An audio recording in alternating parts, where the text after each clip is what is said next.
Hi everyone, Neville here. Have you ever wondered what wine writers have to do to get the information they need for an article or for a blog? Well, here's a little insight.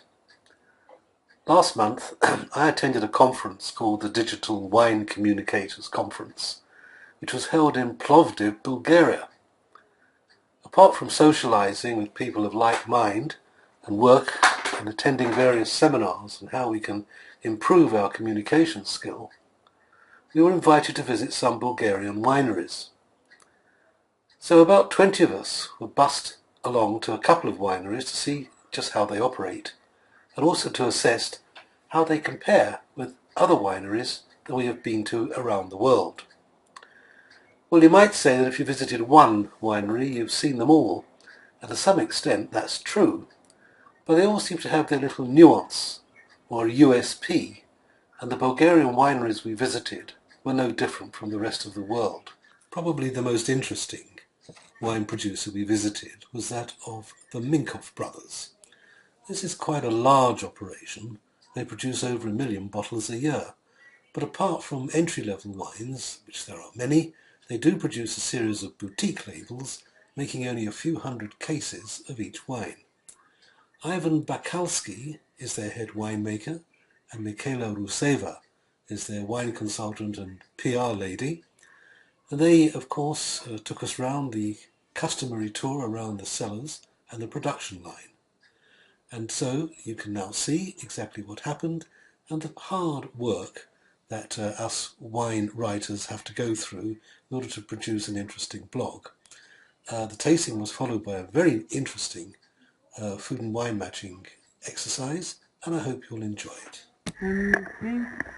Just have a press now. During a vintage, we work just with these devices, small cases. All the grapes come here hand picking. We leave it in cold room for a couple of hours, and after that, at the next day, we work with the grape, crush it, sorting, everything. After that, we make cold maceration. All those tanks are isolated and connected to the cooling machine, so I can control the temperature. And that's it. Actually, if you want, you can go down to the cellar to show you the barrels and things. If you have questions, of course, I can answer. Yeah, feel free to Are you ask. mostly white wines here? Red wines? What's the sort of split between red and white? Yeah, it's a split Yeah. between red and white. More But- white, more red? Oh, it's actually half. Similar. Yeah. Yeah. Well, this winery that's here today was built not so long ago. This is the renovated winery.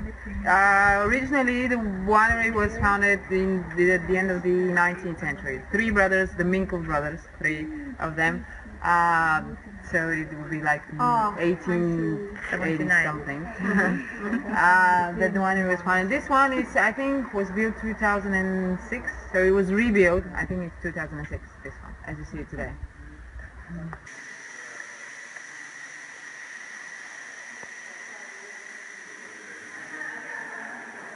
No, empty. Empty with nitrogen. Just push it all the wine with the nitrogen without them. So here they are cleaning empty barrels with nitrogen. Of course we asked questions, the little history of the winery was quite interesting. After the cellar, actually the white cellar, here are tanks for white fermentation. They are also connected with the cooling machine to can control the temperature. Now the guys are emptying the barrels. They're making a new blend for Minkov Brothers Syrah 2014. After the tasting, we choose one sample, and that is the sample. And after that, we'll fill it the barrel. Here we work just with American and French oak for 3 years. So this is the Chardonnay Viognier. We make Baltimore for 6 months at least. If you have questions, so Do the Minkov brothers yes. work with? Is there somebody from that family, the Minkov No, brothers no, family, no, still actually, involved? no. Okay. They didn't have any success. They lost it. Well, the family itself lost interest in wine and winemaking. That's why winery actually was left just to, just abandoned. So that's why it was bought actually and rebuilt, but everything was kept they tried to keep everything the original way, the most possible. We saw some abandoned wineries coming in. Yeah. Well, this is you can see there's lines everywhere. So this is a true wine region, and some of the best wines, quality wines, will be able to come from here. So yes, it is normal, and sadly you will see quite a few wineries. Exactly, there used to be small family wineries that no one takes care of them. Who owns this company now? Well, it's a big company that also produces wine in one other place. And who owns that? And Rakia. Yeah, they make it here. We have one here as well. Well, it's called CIS, Industry, Industry. Yeah. And do they do other things other than wine? No. Just wine. Yeah. And where's the other place to be? Oh, it's not far from here, but they're totally, the one is independent from the other. So. The vine that you see over here, and there's on the other side of the hill, they are Minkov brothers wine cellars vines, and that's the grapes that we use. They have So we were the premium, what you're saying. We were Exactly, yeah. And how many hectares of vines do you have from Minkov brothers? I had this really 4,200 decars. So this makes it like 42, Indica, yes. 420. Yeah, 420 hectares. But it's so much for premium production, and That's that's total. So it's total, not only for premium. And this is for the premium.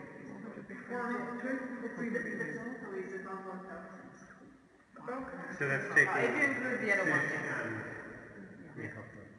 Yeah. 420 for Minkov, 1,000 for Sis and Minkov.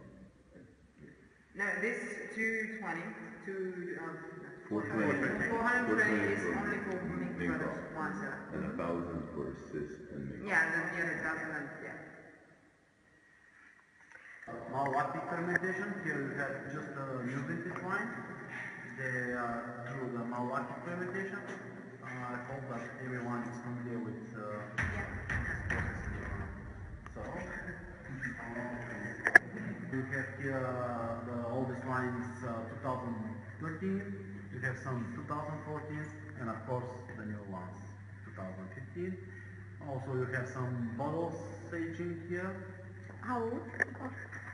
Huh? How old are the bottles? 80? The models are, no, it's oak tree 2012. They are aged 2 years in a French oak, and after that bottling from 6 months. The photograph, it's called because one of the Minkov brothers used to be a great fan of photography. He himself. We have quite a few cameras left from his time. So, yeah, he was passionate about wine and photography. So it's in his honor that we call this series the photograph. Yeah. 2 whites. We have 2 whites, 1 rosé, and 3 reds. Sorry. In the series. Yes, this one that we're going to start with is a winery. 2011 Riesling. That's why we chose this bottle for it. So it's quite obvious. And well, about the wine itself, our winemaker, Ivan, will tell you a few words. How, when, Okay, so now we'll turn to the winemaker, Ivan, who will tell us. Yes, please. Okay. Ivan is stepping around the table. Please lovely. bear with us Because as we make This Riesling slowly has and the nose, deliberately to the mineral nose of the German Riesling, which is very hard to reach. Yeah, it's 2011 Riesling. It's the vineyards are near here, about 7 kilometers from here. But anyway, they're up to a hill, so I think that you found the best terroir for our Riesling. Maybe I can tell that this Riesling will be alive for at least 15 years, because any year, year after year, they develop more minerality, like a hint like a petrol notes, but there are still fruitness. You can find the queens, also an apple, but it's very good. There is a good acidity, but anyway, there is a lot of harmony in the taste. You feel like, yeah, very well balanced, very well structured wine. It's a really good wine. How old are the vines? The vines are not very old. I think it's 7 years this year. So that means 4 year, 4 year old, 4 years old wines for this vintage. And was this themselves, the vines. was this the first vintage of Yes, this? that was the first vintage. Okay, thank you. Welcome. Yeah, No, it's lovely. yeah, So our proposition for you is to try the Riesling with one eclair. Eclair with them with with creme and apricots. So yes, it's sweet. It's not overwhelmingly sweet. Just quite creamy because the wine is strong. You know, you feel it in the sense that you feel from the wine. But you know what it would go best as well? Uh, Foie gras. Yeah. Absolument parfait. So yes, and we do recommend it also with cheeses. So something like Roquefort. Yes, exactly. Gorgonzola. Strong cheeses, Camembert. Coffee. Yes. Strong meals, exactly. Strong meals, strong flavored meals. I saw some geese on the On the way? road, yeah, on the way. Yes, yeah. yes. I'm sure there's a rabbit around here somewhere. You can find. Yeah. So we continue with the second wine. Once again, a white. This is from another of the series that we produce, Minkov Brothers. So this is the first series that went out from the winery, and it carries the name of the three brothers, just Minkov Brothers. This that we're going to taste now is the so-called white cuvée. So about the wine itself, I will just tell you in a moment when everyone has a bit in their glass. We made Batonnage. The Chardonnay is in new barrel, the Viognier is in second new barrel. So old barrels. So sorry, this is a blend of Chardonnay and Viognier. Yes, that's right. Which vintage you are? It's a 2013. 6 months old. 6 months.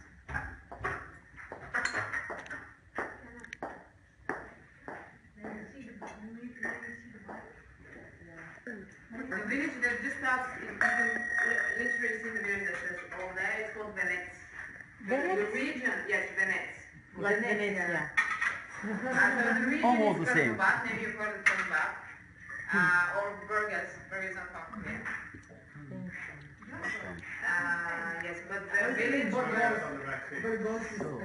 yes, Burgas, I don't know how you've heard something like that. Okay, it's okay, no problem. Is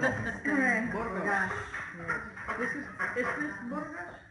This is the Burgas region, so municipality or I don't know. I'm actually going to finish this wine. Oh, okay, we have another drop for it. This one is the next. You're actually drinking it. It's good. It's drinking wine. This is where it's all getting a little hot.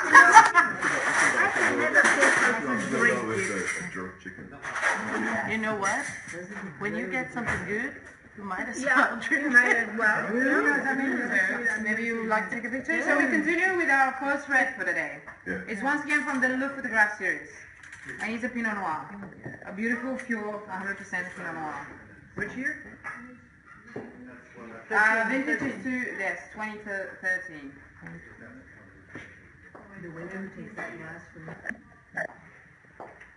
Second new spring barrel. That's the idea. I told you that do not have so much oak at the wine, but just to preserve and to give the natural aroma into the bottle. Just to transfer the grape from the vineyards into the bottle. That's the idea of the photograph. How much oak is it? How much oak? The oak? Yeah.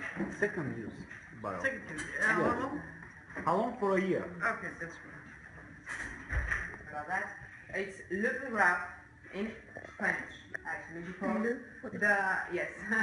Our idea is to more or less the styles of the wines that we put in this series to be more or less done in a French way. So the first one was Alsace, Rhine Riesling, that we tried, and this is a Burgundy style Pinot Noir.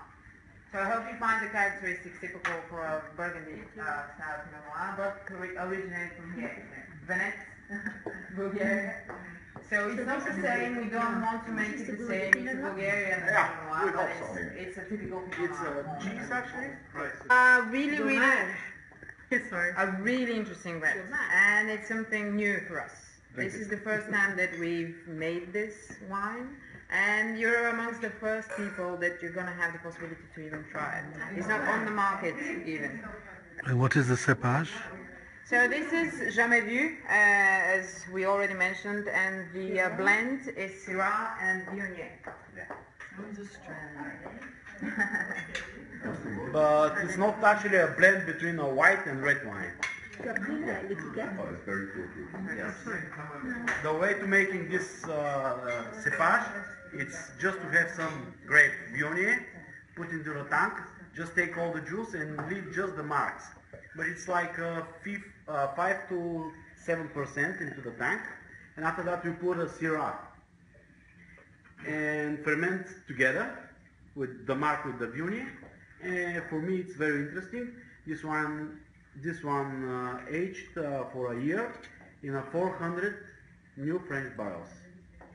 So what do you do with the Viognier juice? Just into the white wine? Yeah, you make just white wine and we use just the marks. But anyway, it gives a hint of the Viognier.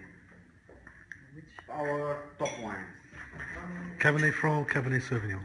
Yes, and What proportion? the proportion is like 4% Merlot, 4% Cabernet Franc, 3% Cabernet Sauvignon. Okay. Thank you. It's so good. So it's aged for 2 years in a barrel. After that, we bottle it, and at least a year before release on the market in a bottle. We have it in the supermarket Okay. or in the shops, and that's not. And do you export your wines? Yes, but not so many quantities. It's actually a small batch, small lots. For example, Jamais Vu Syrah, it's about 4,000 bottles. Yeah. This one is about 6,000. So the big ones is like a wine. But do you realize the potential you have for exporting? I don't know. It's very, very difficult to export Bulgarian wine into the US. I hope so, but I spoke with a lot of people because we have a lot of foreigners here just to came to visit For Russia or for this part of it? Because the Russians. The Russians, they want sweet, very strong light alcohol, and very cheap wines. That's it. Yeah, they have no palate. Light quality. They want alcohol and sugar. What do they want? They have no underwined oak. They want underwine On Facebook, So, and or sometimes on the blog. and it's very, very difficult. And the one way is to get the people here from the marketers just to see that yes, we have some vineyards, we have some barrels, we have some wines, we have some wine, and these wines are good to drink. I want to know, Michaela, the prices you quoted here, you say was €7.50 for these wines. Is that price in the shops, or is that the price you have to buy ex-sellers? Sell the wines, where the So wines these are are prices here, if you buy it at the cellar door. Normally you can find, but these are not If you wanted to export, for instance, what would you... Well, for export it depends on the market, it depends on the volumes and everything. But this is our base price. So we sell €7.50. yeah, €7.50. But that's to anybody who can, any member of the public can buy for that price. Yes, exactly. They come here, absolutely. So if you're exporting, say, 1,000 bottles somewhere, then the price would be less. Well, yes, of course. Okay. It depends where, how, and when, but normally, yes, it will be. And do you do much export here? Not that much, no. We do some export, but it's more, Where to? Yeah, it's small quantities because we don't make that much. To where? Where do you export to? England, England? Belgium, a bit. Yeah, but we're talking about small quantities. Yeah. Who do you export? Who are the Well, there people are in wine England? shops, mostly wine shops specialized wine shops. Okay, thank you. Thank you very much. Very, very nice food. Thank you.